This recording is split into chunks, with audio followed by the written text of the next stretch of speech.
I earlier brought you a story about Benjamin Šeško being linked to Arsenal, and stories coming in from Germany have told us that Benjamin Šeško is open for the Arsenal transfer, not even in the summer transfer window, but in the January transfer window. Welcome to the Rokani Media Football. Hope you guys are really enjoying your Boxing Day, and we thank God for the gift of life. Smash the like button, comment and share. If you're only watching us for the very first time, endeavor to subscribe to this channel so as not miss out on stories that we do upload in here on a daily. Now, Pep Guardiola, after winning the FIFA Club World Cup, is set, I think, to play tomorrow with Man City.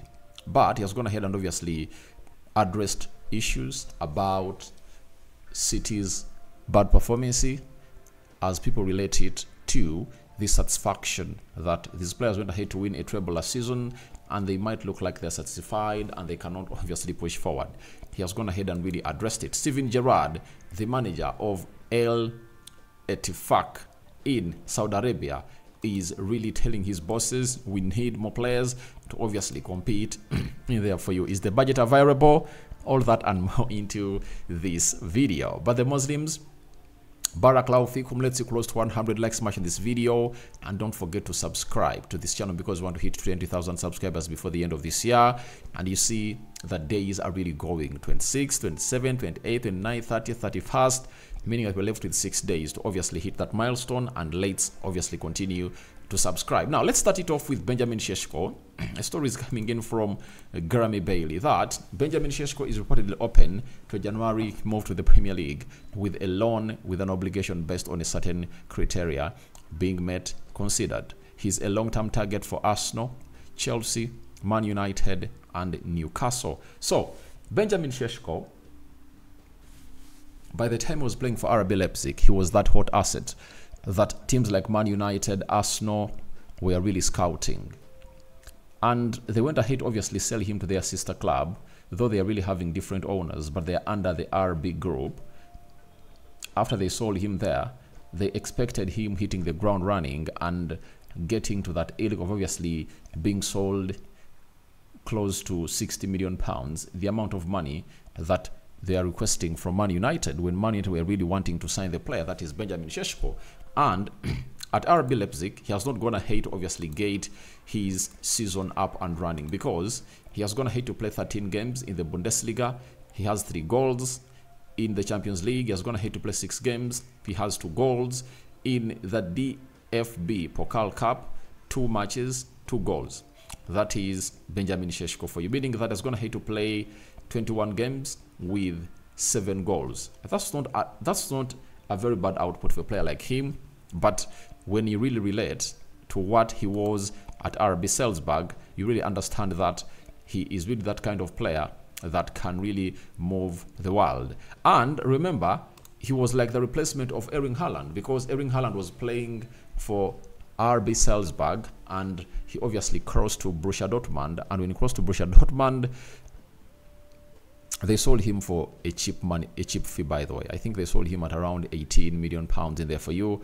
And Borussia Dortmund went ahead to make a huge profit. I don't know whether there was a sell-on clause that some percentage was going to cross from Borussia Dortmund to RB Leipzig, but Erling Haaland was really a very good player. If he didn't go for 18, he never exceeded 30 million pounds when they're buying him from RB Leipzig.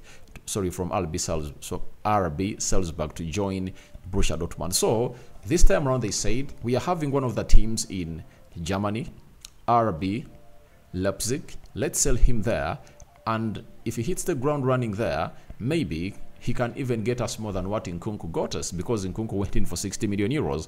And for Benjamin Šeško, he hasn't been that hot asset that everyone can look at.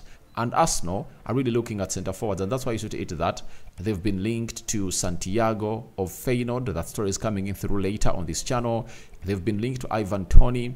They've been linked to Benjamin Šeško. They've been linked to Solanke. You know, they've been linked to Vlahovic and very many other centre forwards in the world that are really doing the job. But for Benjamin Šeško,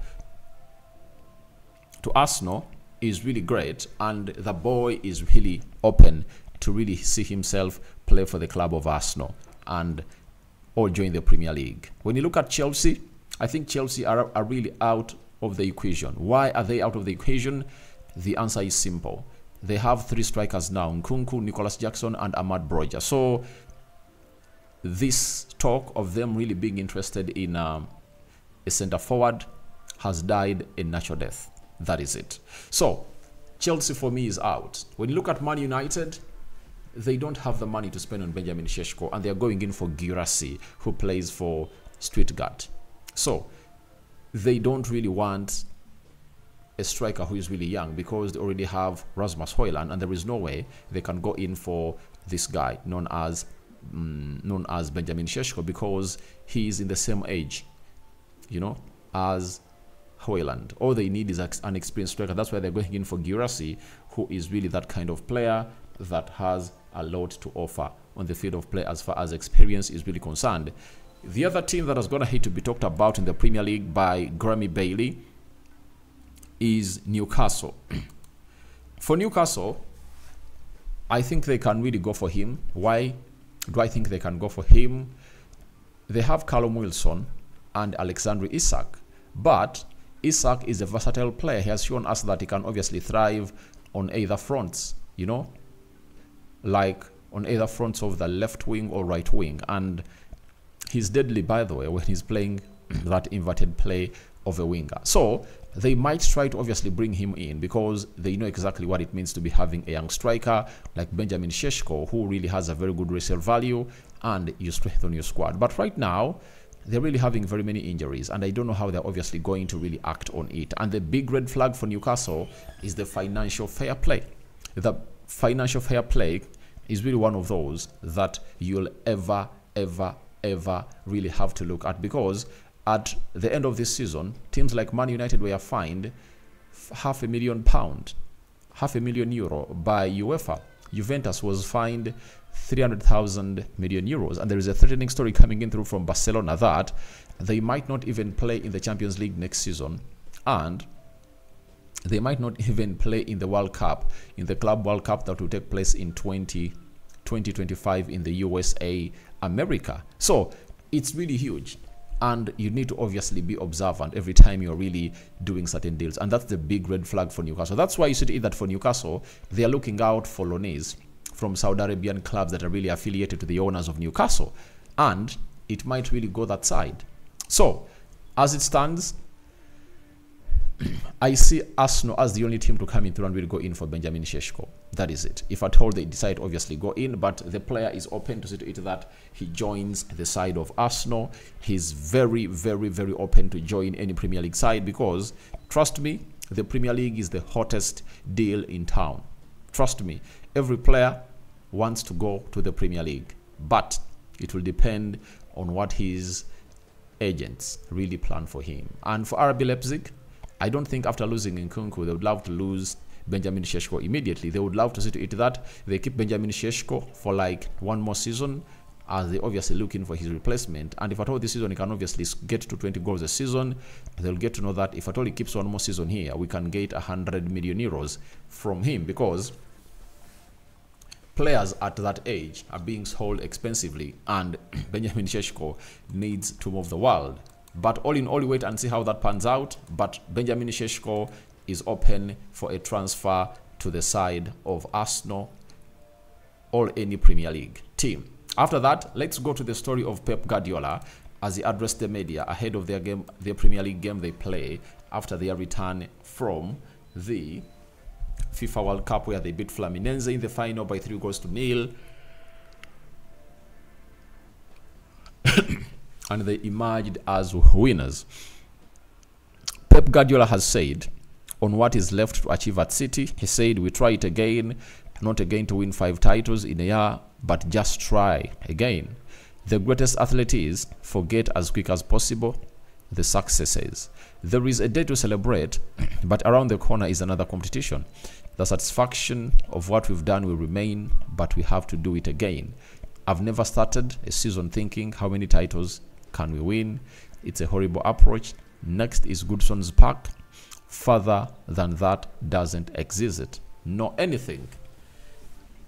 He's like confirming the saying that, why do you cross the bridge before you reach it? So he's like telling everyone that my players are really having that energy to obviously go out and really tussle it out for the biggest accolades of the season. And with the Premier League really looking shaky and having a very huge, huge competition like never before, in all the years City have gone ahead to win it, there is nothing that guarantees them to win it. And that's why he's really saying this, because it's really competitive. The Champions League looks like it's going to be another big hurdle for the side of Man City, and they need to obviously be at their best to see to it that they come out and obviously win it. You know, the FA Cup is yet another one that they need to know whether they can obviously win it again. So this year is going to be very, very tricky for the manager of Manchester City, and he needs to obviously up his stockings and really tighten his seatbelt, because he might really walk out with nothing. And people have gone ahead to relate it to the levels of satisfaction from his players, and his players have gone ahead to win very many trophies, and they are not in the ilk of coming out and really fighting as they fought last season. But people forgetting that in the previous 2 seasons, they've gone ahead to lose Zinchenko. They don't have Cancelo. They don't have Fabinho. You know, they don't have Ika Gundogan. They don't have Riyad Mahrez. They don't have Sterling. They don't have Gabriel Jesus. One will not look at it as something very, very, very hurting, but ask yourself, have the replacements gone ahead to hit the ground running? I think the replacement that has gone again to hit the ground running are 2 for me. Sorry about that. There are 2 for me. One is Erling Haaland and Julian Alves. And they can't, I think. But Calvin Phillips still struggling. Kovacic still struggling. Matthias Nunes still struggling. Jack Grealish still struggling. So he has gone ahead to bring in very many players to replace these players, but it's not in his favor. And I think the problem is his style of play needs someone to obviously take a lot of time for him to sink into that. But wait and see how they're going to perform, I think, tomorrow against Everton, and see how exactly they're going to see. But I see Man City as a team in a rebuild. They're really rebuilding, and people are really not paying a lot of attention to detail to that. Then we go to Steven Gerrard. He's the manager of El Tafak. He has come out and really told his bosses that I need more players to compete. And he's telling us that we need to show in this window and also the summer window that we mean business and we want to be competitive at the top level of the league and not where we are right at the moment. El Tafak, you know, is a team, I think the likes of our El Tafak, isn't it? I think this is where this guy is. El Tafak, I think, is where Karim Benzema is, and they are placed 9th onto the table, right? Something that doesn't really sound nice for the side of El Tafak, and they need to obviously find themselves back to winning ways.